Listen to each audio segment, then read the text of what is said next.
Quem está acompanhando essa sessão lá em Brasília é a nossa analista Thaís Arbex e é com ela que eu converso agora ao vivo. Thaís, o último número que nós tínhamos era de 385 deputados no plenário. Eu imagino que esse número tenha subido um pouquinho mais. Vamos tentar checar, Márcio, simultaneamente? Boa. Porque tá esse placar agora. Porque ter esse número é fundamental para a gente ver se as pretensões do governo de aprovação dessa PEC se confirmam ou não. É sempre bom lembrar. Aprovar a PEC, 308 votos necessários. E a informação que eu recebo, Thaís, eu queria que você confirmasse 399 parlamentares agora no plenário. Na verdade, na casa, Márcio. Isso é o número de deputados na casa. E aí, conforme essa votação comece, a ideia é que todos esses deputados possam ir para o plenário. 399 é um quórum considerado alto até para esse dia pós-feriadão.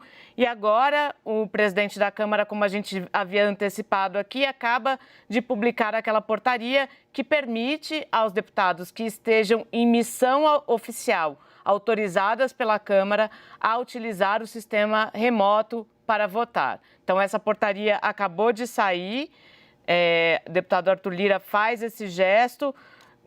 Um pedido que era feito na semana passada pelo governo, Márcio, não sei se todo mundo vai lembrar, mas o ministro da Casa Civil, Ciro Nogueira, chegou a pedir que Arthur Lira revisse o ato em que ele já instituiu a volta das sessões presenciais. Arthur Lira não aceitou esse pedido, mas hoje ele cede um pouco, abrindo a possibilidade de que deputados que estejam fora do país, em missão oficial autorizada pela Câmara, possam sim votar pelo sistema remoto.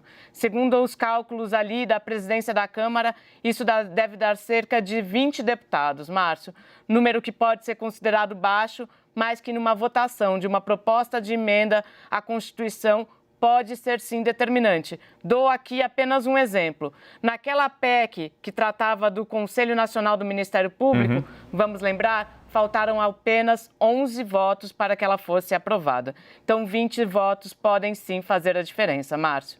E, Thaís, como é que fica essa questão da possibilidade dessa PEC o texto ter sido alterado pelo relator? A Raquel Vargas nos trouxe essa informação, Yuri chegou a passar um pouco sobre esse assunto, mas é importante ter a sua visão.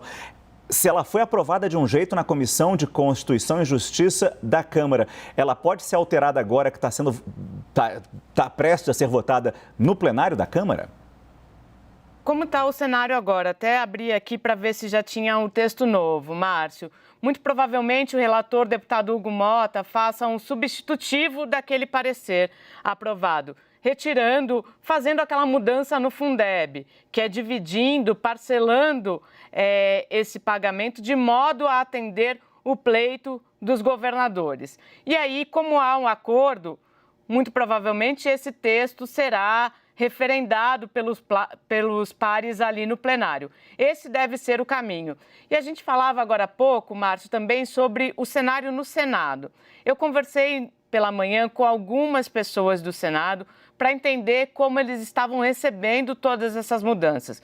Porque vale a gente lembrar, para quem nos acompanha, que o texto dos precatórios, da PEC dos precatórios, foi construído basicamente na casa de Rodrigo Pacheco, ali na residência oficial de Rodrigo Pacheco, o presidente do Senado.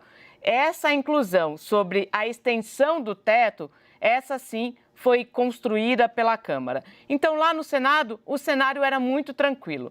Só que o que quer o Senado, Márcio? O Senado quer que o Ministério da Economia, tão logo esse texto seja aprovado pela Câmara, dê uma sinalização de que dá aval a essa proposta, para que sim o Senado possa votá-la e aí sim a gente ver o teto com essa margem maior para que o governo consiga cumprir a sua promessa de ter um auxílio de no mínimo R$ 400, Márcio.